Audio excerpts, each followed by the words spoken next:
Our Sixth Grade Sugar Babies by Eve Bunting. Copyright 1990. Chapter 5. Ellie was pushing me from behind the way a bulldozer pushes a pile of trash, and I was suddenly outside with the front door closed behind me. And there they were, the two of them, Cynthia and Thunk, laughing and talking. I glanced to the right and breathed easier. Two small cowboys on scooters were careening along the sidewalk a block and a half away.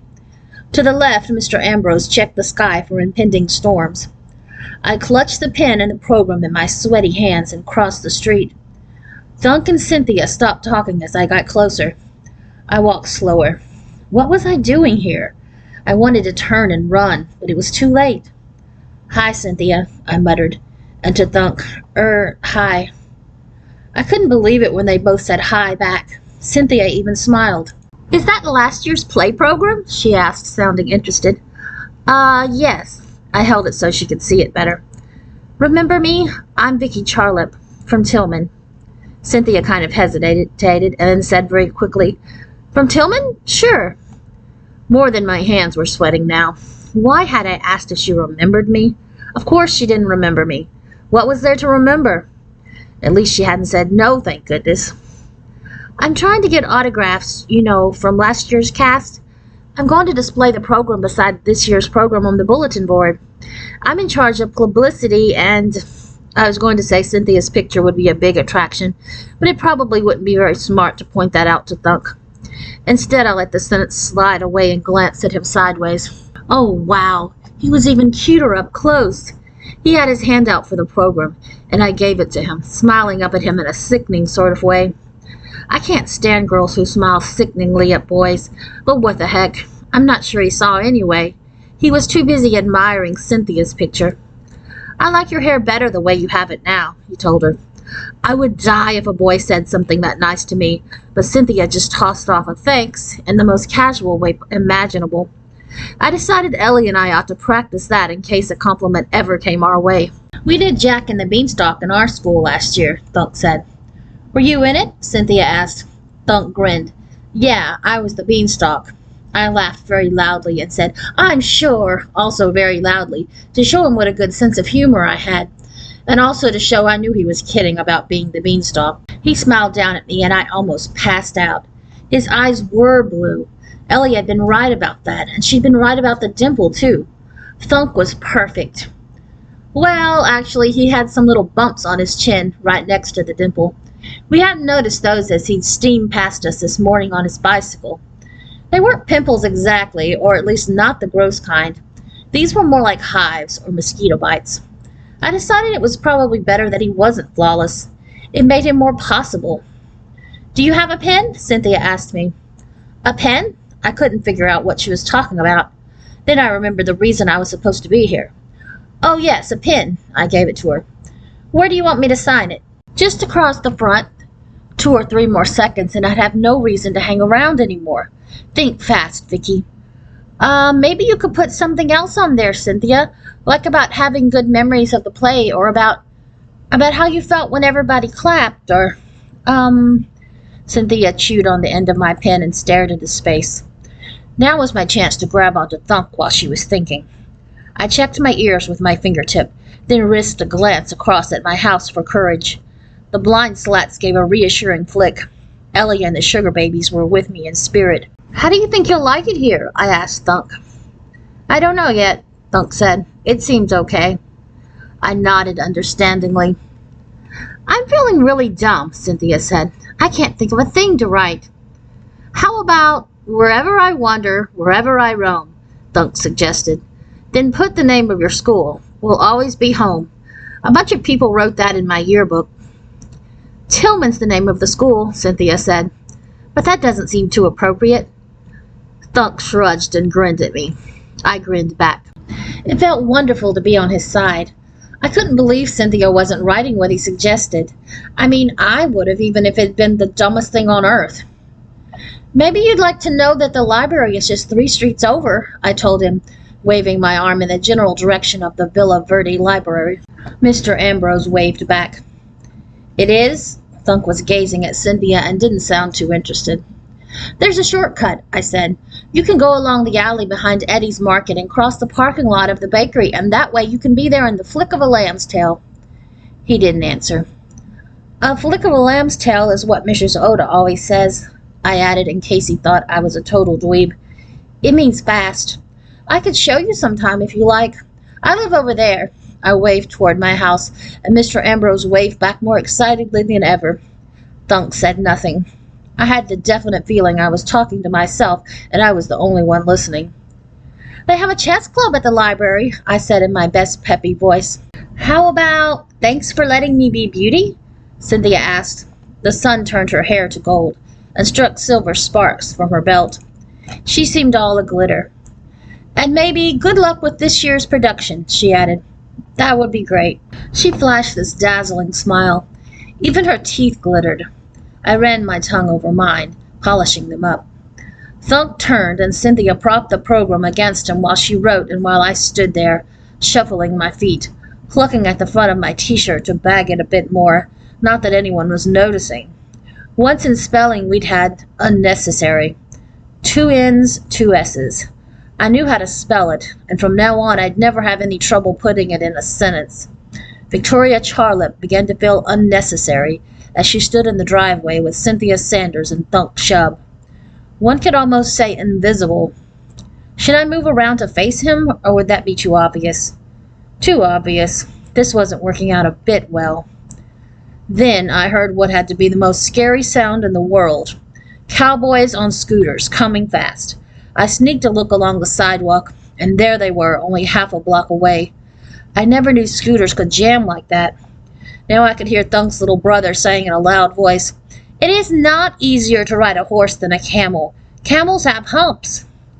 Can you hurry, Cynthia? I asked desperately, putting my hand up as if to shield my eyes from the sun, but really to hide my face from the little kid who was now right next to us. Fortunately, he was deeply interested in Thunk being a leaning board. What are you doing? He asked. Thunk sounded impatient. What does it look like? Where's Mom? The kid asked. I don't know. Inside, I guess. I turned a little so my back was directly toward the kid. Come on! The 2 cowboys were riding off up the driveway, and I let myself slump. Talk about the great escape. Here you go, Cynthia said, handing me the program. I snatched at it, anxious to get out of there, but Thunk got to it first. Do they have a play at Fullerton? He asked, staring down at Cynthia's picture. Fullerton is the junior high they both go to. Yes, it's always the same thing every year. The Fullerton Follies. Well, I stretched my hand out again, begging for the program. Cynthia said, Would you like me to get Tom McCartney to sign it too? Her finger flicked at the picture of the beast. Her nails were nice and long, kind of squared off. Of course she wouldn't bite her nails, not Cynthia Sanders. I'll see him in school tomorrow, and then I could drop the program off at your house after school. What did she mean after school? Was she planning on walking Thunk home every single day? But I had no time to worry about that now. I had to get out of there. That would be nice. Thanks, I said, beginning to edge backwards, smiling a nervous smile. It got more nervous when I spotted the 2 little kids freewheeling back down the driveway from the house. I froze. Mom's not there, Thunk's little brother said. Cynthia smiled at him. Hi, she's probably around somewhere. Did you try the backyard? Uh-oh. The little kid was examining her closely, all squinty-eyed, then turning towards me. I tried not to look at him, but it was like trying not to look at a striking snake. I could tell the very exact second he remembered me. Hey, I know who you are, he said. You're the goofy girl who... Victoria! Victoria! That was Ellie calling from across the street. Her voice would have wakened the dead, which I just about was. You have to come, she shouted. You have to come now, this second. Oh, Ellie, I thought with more gratitude than I'd ever felt for anyone in all my life. Thank you, Ellie. Don't forget your pen, Cynthia said. I turned, flustered, took it, dropped it. Thunk caught it before it hit the ground. Here, he said. Oh, thanks, Thunk. I saw the surprised look on his face and heard the surprise in his voice. Thanks who? Thunk, the little kid yelled in a voice as loud as Ellie's. She thinks you're a terrific hunk. That's why she calls you that. It's a case of mistaken identity, I gasped, and then I was running like a rabbit for home and safety. Chapter 6. Our two sugar babies lay on the rug in the hallway. I almost stepped on them in my rush to get in the house and close the door behind me. "Excuse me, babe. Excuse me, sweet Sam," I gasped, and got one look at my pale face in the hall mirror before I whispered, "Put me in the closet, Ellie. Lock me up and hide me forever." Ellie stared at me, big-eyed. "Was it awful, Vicki? Are you okay? Yelling at you to come home was all I could think of." I nodded. "Thank heaven you did." It was so silly the way I felt like crying. I collapsed on the floor next to Babe. "It has been such a humiliating day." Ellie slid down beside me. "When I saw those two little kids coming up the sidewalk, I didn't know one of them was Thunk's sneak of a brother, not till they turned into his driveway." She shook her head in disbelief. "And then when they went on toward the house, and I thought you were safe. But then when they started to come back—" "Are you okay?" she asked again. "Did the little guy remember you?" I nodded and covered my face with my hands. Ellie groaned. "Oh, Vicki, I shouldn't have made you go over there. You didn't want to, and I made you." "You didn't make me. I went by myself." "So what did the little sneak say?" Ellie asked. "It wasn't what he said, though that was bad enough. It was what I said. I told her about thanks, Thunk." Ellie nibbled at her knuckles. "Oh, how awful. Oh, poor you." She fished around in her jeans pocket and brought out a half stick of sugar-free gum. "Here." "Thanks." I peeled off the rest of the paper and cleaned the fuzz from the broken end. From behind the closed door of Mom's office came the rat-a-tat of her adding machine, the murmur of voices, and her quick, light laugh. "Maybe he thinks you stutter," Ellie said. "Maybe he thought you said thanks. No way, not after what his kid brother said." "I'm finished." I edged along the wall, still sitting, scooped up Babe, and held her in my lap. "Let's see if they're still out there." Ellie tiptoed back into the living room, and I heard the little rattle of the mini blinds. "He's gone," she called, "probably into the house. But Cynthia's heading up the sidewalk on her own. Is that your program she's got?" "Yes." I was too worn out to explain.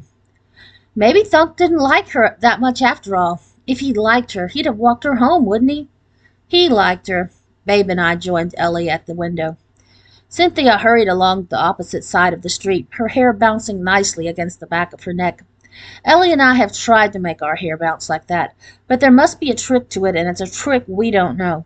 It certainly doesn't work to use spray starch, a tip Tina Fisher told us models use. Tina had definitely been misinformed. Cynthia was passing the Garcia house. A guy who was cutting the lawn turned his head to watch her pass and rammed his mower into the base of a palm tree. He was a big guy, about 18, with fuzz on his bare chest. It certainly says something about Cynthia that a guy with fuzz on his chest is prepared to cut down a palm tree just to watch her pass. I sighed loudly. Now she was turning into the Munger's house, 2 doors beyond the Garcias. "What's she going there for?" Ellie asked and answered herself. "Hey, Mr. Munger tutors math. I bet that's what she's doing. I bet that's why she's on our street." I nodded. "And why she's coming here again tomorrow." Ellie sniffed. "So now she's making herself smart, too. I swear some girls are never satisfied. Do you think she likes Thunk? Does a frog like flies? And now that I'm out of the running—" Of course, I'd never exactly been in the running, but the word sounded sad and satisfying. There was nothing to see outside now. The street had gone dead except for the fuzzy guy who'd recovered and gone back to mowing the lawn. Ellie let the mini blind slats close with their little shivery rattle. "I guess I'd better go home. I hate to leave you alone, but—" "I've got Babe," I said. "I'm going to work on getting her fixed up." "Try not to think about what happened," Ellie advised. "I know. I'll try." It was good advice, but I was sure I'd never be able to follow it. I watched as Ellie and Sweet Sam walked down the street. Ellie's hair did not bounce. The fuzzy guy did not as much as glance in her direction. I felt sad. My plate with the crumbs of raisin toast was still on the table. "Things weren't so bad when I was eating this," I told Babe, picking her up and hugging her for comfort. "I thought they were, but they weren't. You're all I'm going to think about now. First, you have to have a face. Wait here till I get my paper and my marker pens." I got my ruler, too. Babe was 6 inches across. I spaced off 4 inches on the paper, drew a nice oval face, put in big green eyes, a sweet little mouth, two dainty ears, and lots of red curly hair, the kind I'd always wanted myself. You're pretty lucky, I told her. Most kids get stuck with whatever face they get when they're born. You have one custom designed. I practiced faces over and over before I felt ready to handle the real thing. But drawing on an old pink t-shirt stuffed with sugar wasn't as easy as drawing on paper. Babe looked terrible when I finished, wild-eyed and off-center. "Uh-oh," I said. "I'm going to have to make your back your front and try again. Turn over on your stomach, babe." This time I made the outline on the paper pattern thicker and globbed it onto the cloth. The face shape transferred instantly. I deepened the colors. "Now," I said, "you look perfect. And when I get some clothes on you, no one's going to know you have one face in back and another in front. We'll keep your face print. Some babies have footprints, but they're not so interesting." I carried her to my room and laid her on the bed beside Teddy while I rummaged through my old toy chest. 4 years ago, my grandma and my Aunt Tori, who live in Vienna, Virginia, bought me a Cabbage Patch doll. For the next 2 Christmases, they sent clothes for her, until I suggested she had enough already, and that what I'd really like this Christmas was the new book on mummies from the Metropolitan Museum of Art.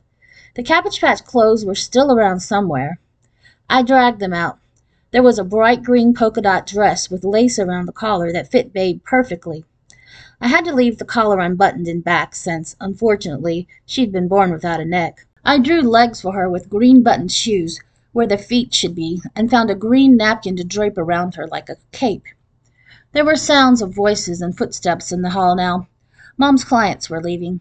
The front door opened and closed, and then Mom called, "Vicki! Vicki! Where are you, hon?"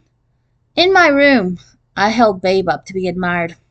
"Wow! Can that be my $2.39 bag of sugar?" Mom asked in mock amazement. "She's perfect. Good enough to eat." "Shh," I said. "That kind of talk scares her. And she's not quite perfect." I pulled the green cotton cape aside to show Mom the crazy-eyed face on the other side. "I messed up." Mom shivered. Straight out of the Twilight Zone. We smiled at each other, but there was something wrong with the smiles. I could feel mine tight and see Mom's forced and pale. I knew it was because neither of us had totally forgotten last night's argument. You can't have that big of an argument and expect everything to be fine the next day. "But why can't I go look after Keiko?" I'd asked. Mom had been sitting on my bed, and I'd stopped in front of her. "It's not fair. I want to go. They want me, and it'll be real easy and fun." "No." I remember how set Mom's mouth had been. "I can't imagine what got into your father to even think of suggesting such a thing. You're only 11 years old. Suggesting that kind of responsibility is just ridiculous. You taking on the care of a 4-year-old for 2 weeks entirely on your own? That's not right. You're exaggerating. I wouldn't be entirely on my own, just during the days. Dad and Yoshi would be there at night, and what if something went wrong one of those days? What would you do? Who would you go to? I would be miles and miles and miles away." I sighed loudly. "I'd call 911, or I'd go find an adult in one of the other apartments. There are other people living in the building, you know." "Oh, that makes me feel a lot better, imagining you running around an apartment house, knocking on the doors of strangers. I'm sorry, Victoria, you are not going, so just stop thinking about it. Maybe in a couple of years, when you're older." "Keiko's my little sister, Mom. Okay, my half-sister. I love her. I want to get to know her better. Please, please. You can go visit some other time when your dad and Yoshi are there too." "I know the real reason you don't want me to go," I'd muttered, turning away, pretending I hadn't wanted her to hear, but making sure that she did. "What does that mean?" Mom had asked quietly. "Nothing." My hair was still wet from my shower, and I grabbed a towel and put it over my head, muttering again, "I know you don't even want me to be near him." "Take that towel off, Vicki, and listen to me," Mom said in the same quiet voice that's a little scary because there's no way to speak back to it. I tossed the towel on the bed. "Last year your father wanted you to go visit them in Waterloo, and I said yes. It was the first approach he'd made to you since he walked out on us 9 years ago. I think I might have been forgiven for refusing. He has no legal rights whatsoever. But I thought about you and Keiko, and how you had the same father and you'd never met, and I said yes." "Big deal," I'd muttered. knowing it was a big deal, the way things were between her and Dad. "The case is closed," Mom had said. "We're not going to talk about this any more. I will call your father tomorrow and give him my answer." Now Mom and I stood here, smiling fake smiles with the memory of yesterday's argument still between us. I wondered if she'd called him yet. "Did you talk to Dad?" I asked, tracing the outline of Babe's face with the tip of my finger. "I called. There was no answer. I'll try again tonight." "Well, look, I'm sorry I was such a snoot and said all those things. I didn't mean them. I was just mad because I really wanted to go." I looked up at her. "I want to go, now more than ever." "Why now more than ever?" "Well, something awful happened today with the new boy, the one across the street. It was the most embarrassing thing in my whole life, and I'll never get over it. But if I thought I could go away in the summer so we wouldn't have to see each other, it would make it easier. I really, really, really want to go." Mom smiled a little, and this time it was a true smile. "I never would have guessed," she said. I sensed a small weakening and jumped in. "I was thinking, this project?" I bounced Babe gently up and down.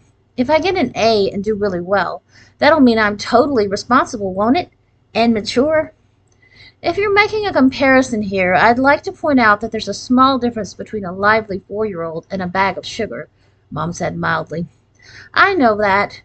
But Keiko's not that lively, honest. And I mean, there's no sense in Miss Oda making us do this project if it doesn't teach responsibility, right? That's what it's about. And I'm going to be the best in the whole class. The best, Mom." "Vicki," Mom began, "will you please just think about it? Will you put off calling Dad till next Monday when we get graded? That's all I'm asking. Please, Mom, please." The tears that had been filling up behind my eyelids spilled over and trickled down my cheeks. Through their blur, I could see Mom's surprise. She wasn't half as surprised as I was. "Aunt Tori says I cry a lot these days because of my age, whatever that means." "Honey, there, it's all right." Mom hugged me tight against her. "Don't cry, Vicki." Babe was squashed between us, and I tried to ease back a bit and give her room without spoiling the moment. Mom held me at arm's length. "All right. I'll drop your father a note tonight and say I'm thinking it over, and I'll call him next Monday. Okay? It doesn't seem quite fair to keep them waiting like this, especially since I can't imagine changing my mind. And I want you to know that, Vicki. I'm postponing this to let you see that I take something that means this much to you. But I don't expect anything to have changed by Monday." I sniffled a bit and smiled. "Okay, Mom. Thanks." We hugged again. This time I managed to hold Babe to the side. We didn't talk any more about my chances of going to Waterloo while we fixed and ate dinner. I figured it would be better just to keep quiet about it for a while. Afterward, Mom went back to her office, and I did my homework and had a shower. Babe watched me in the dresser mirror as I brushed my wet hair. "Maybe having a boy know you think he's a terrific hunk isn't that bad," I told her. "It might make him notice me, at least. He has to think I have good taste." I stopped brushing and brooded at my reflection. That argument didn't make a lot of sense, somehow. "Rats," I said. "Forget about it, okay?" And I was trying to, fixing an old Easter basket to be a bed for Babe, when the phone rang. We have 3 phones, one in the kitchen and one in Mom's bedroom. The third has a separate number and is in Mom's office. I know they're different sounds. This was the one that rings in the kitchen and bedroom. I heard Mom's office door open, her footsteps going to the kitchen, the murmur of her voice. "Vicki, it's for you," she called from the bottom of the stairs. "Is it Ellie?" Ellie and I aren't allowed to phone each other this late, but sometimes in emergencies we break the rules. She was probably worrying about me. "It isn't Ellie," Mom lowered her voice as I came part way down the stairs. "It's a boy." "A boy? For me?" I could hardly breathe as I checked my ears that were in place. "Wait. Tell him to wait just a second. I have to get Babe." "A boy? The only boy who ever calls me is my cousin Salvo, and that's only because my Aunt Tori makes him call every year on my birthday." "This isn't my birthday, is it?" I whispered to Mom as she gave me the phone. "No," she said.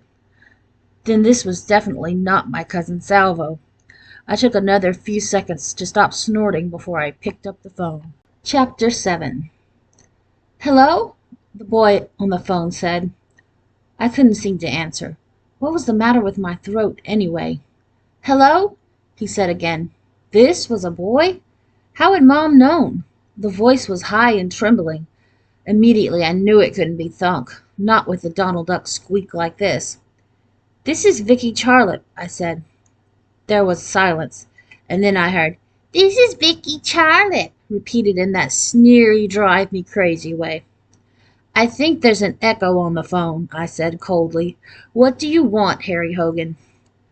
What page is our math homework? He asked. You called me for that? I scowled at the phone. How come you're calling me? It's way after 10. How come you haven't done your homework by now? Because I had some other stuff to do, he said. Some important stuff. I sniffed. I'm sure. The math's page 54, and it's hard. I hung up the phone and turned to Mom, who was looking through the ad section of the newspaper and pretending not to listen. It wasn't a boy, I told her. It was just Harry Hogan. Mom smiled. Poor thing. He sounded nervous. I didn't feel a bit like smiling. My first phone call from a boy, if you wanted to call him a boy, and it had to be horrible Harry Hogan. Does that have to count as the thrill of a lifetime? I asked Ellie as we walked to school the next morning. Ellie looked sympathetic. She and I had read an article in Cute that listed a girl's first phone call from a boy along with the first kiss as the thrills of a lifetime. You'll still recall it vividly when you're old and gray, the article said. Imagine, I said, being old and gray and having to think about horrible Harry Hogan. We swung our baskets with our sugar babies in them as we walked. Ellie's mom had given her a wicker sewing box that was missing its lid. Ellie said there were no old Easter baskets in their house because they got retrimmed and passed down from kid to kid, which was one of the many disadvantages of a large family. I stopped to rearrange the pillow of pink Kleenex under Babe's head. Do you really like the way I fixed Sweet Sam up to be Superman? Ellie asked for the 10th time. And I said, I really do. It's perfectly magical how he changed overnight.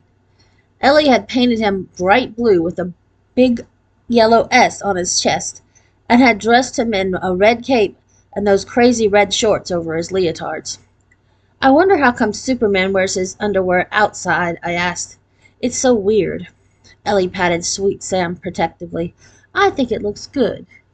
Imagine if the boys in Miss Oda's class began doing that, I asked, and Ellie said, Oh, gross, Pudgy Jeremiah Green, and we both began giggling and nudging each other with our elbows. Uh-oh, Ellie warned. Careful, bicycle coming. We checked over our shoulders, poised for immediate action, but it was only a girl in a denim jumpsuit and not Thunk cycling behind us, so we relaxed. We'd already planned that if Thunk did appear, we'd stash our babies behind the nearest wall, our shrubbery, quick as the flick of a lamb's tail. I'd taken the added precaution of wearing my bent old tennis hat that sags on both sides, and my shocking pink heart-shaped sunglasses. As soon as the girl passed, we checked the street behind. All clear, Ellie said. I guess I'm in these glasses and this hat all year, till Thunk leaves, I muttered. But at least the hat's good for disguising ears. Not that he'd know me anyway. Not that he'd want to, I added. Oh, he would, Ellie said, much too cheerfully. We were at the gates of Tillman, so I stuffed my hat and glasses into my backpack. We were safe inside. Was that horrible Harry Hogan's voice booming along the corridor from Mrs. Oda's room? What's he saying? Ellie cupped one hand behind her ear and screwed up her face. Now we could hear. You have a lovely, sweet-looking neck, my dear, just right for my kiss of death. Now we were at the room, and we could see the crush of kids around Harry Hogan's desk. Judy Patrone was shrieking and holding her sugar baby high above her head, while Harry Hogan raced behind her holding his sugar baby high, too. Good grief, Ellie gasped. What has he done? Harry Hogan's baby was painted black with a white tuxedo front. Its hair was slick and shiny paint, black as licorice, and underneath was this chalk-white face with an awful red mouth. Little drops of red trickled from the corners. Blood, I said. Horrible Harry made the thing zoom in my direction, heading right for Babe. Stop that, Harry Hogan, I yelled. Nothing can save you, Harry whispered, and then Ellie said, Toom-ta-toom, stand back, Superman to the rescue. We all were screaming and shoving and stamping around the room when Mrs. Oda came in. "Oh my," she said in her calm, smiling voice. "Am I in the wrong room? I thought this was a class to teach responsibility." "Dracula's after Babe," I gasped. "And all of our babies," Tina Fisher added. I saw that she had one hand on each twin. They lay side by side in a little red wagon beside her desk. What a good idea when you have two to look around, I thought. Mrs. Oda took everything in at a glance. "Put Count Dracula back in his coffin, Harry," she said.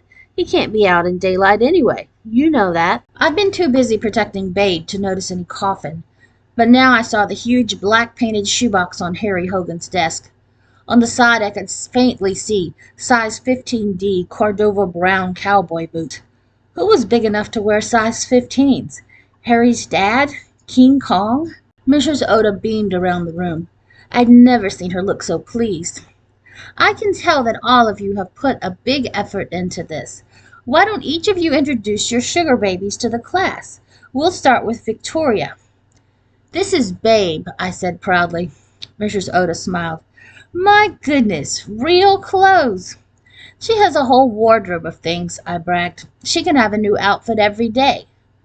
"And I will pay her a visit this very night," Harry Hogan whispered behind me. I wiped my hair where his voice had touched. "Stop it, Harry Hogan." "Harry can't show his masterpiece because of the power of sunlight," Mrs. Oda said. "But I think you've all met Count Dracula." I could hardly believe what great-looking sugar babies we had. Mrs. Oda had brought her camera so we could have a class picture, and we posed in front of the blackboard. Then she carefully took a picture of each baby and recorded the names. We had Princess Di and Miss Dolly and Pele, which is pronounced Pele, and is the name of a famous soccer player who is George Cuesta's hero. "He doesn't play anymore, but he's still superior," George said. Tina Fisher called her twins C and H. "That's what it said on their stomachs," Tina said, "and it's fine with me." "You sound pretty tired, Tina," Mrs. Oda said. Tina nodded. "Twins wear you out." She sounded so important and different and know-it-all that for a minute I almost wished I'd been the one to get twins. But maybe not. Barbara Sandberg had made cards which she passed out. "Barbara Sitting Service. I will watch your babies during recess and lunch. 25 cents a day. Guaranteed." "Guaranteed by what?" Horrible Harry Hogan asked. "You got references? I'm not leaving Drac with you. No way."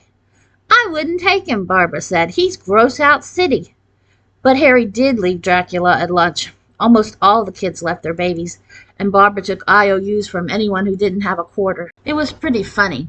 There was Barbara under the oak tree, surrounded by her snoopy little 4th and 5th graders, and Barbara saying, "No, you can't hold one of them. I am responsible here.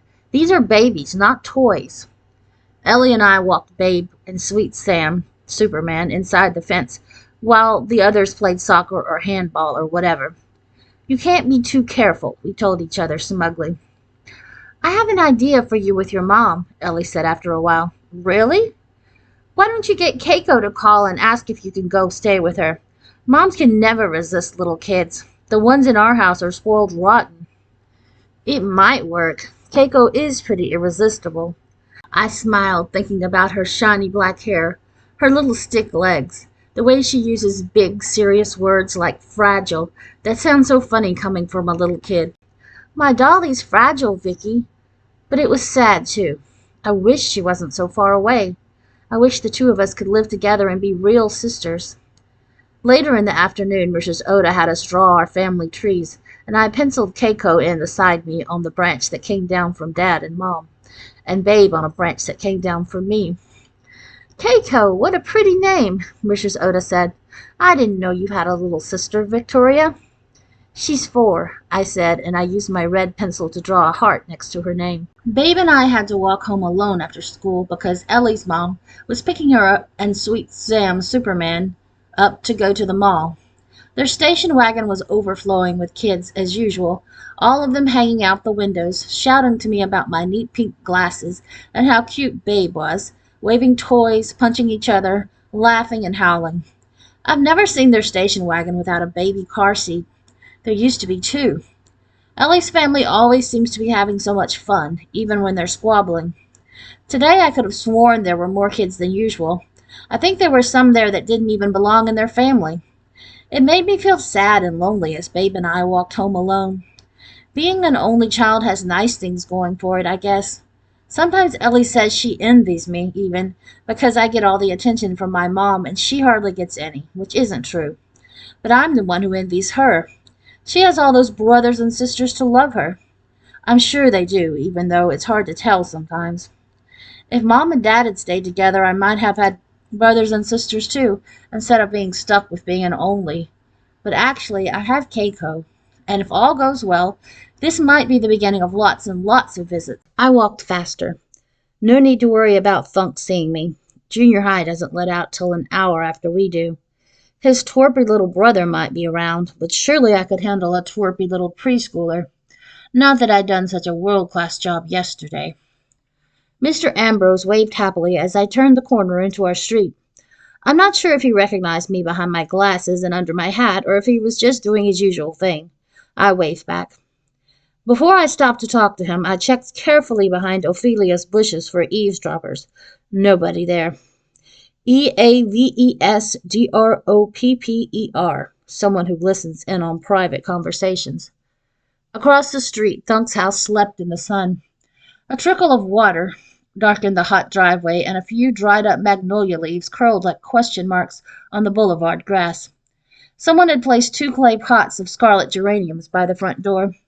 Would Thunk and Cynthia Sanders walk home from school together today? Would she remember to bring the play program, maybe even bring it across to my house? Would Thunk say, "Oh, that's right, that weird girl, the one with the funny ears, asked you to—" I swallowed hard and blinked up at Mr. Ambrose. "Do you like the way I fixed up my baby?" I asked.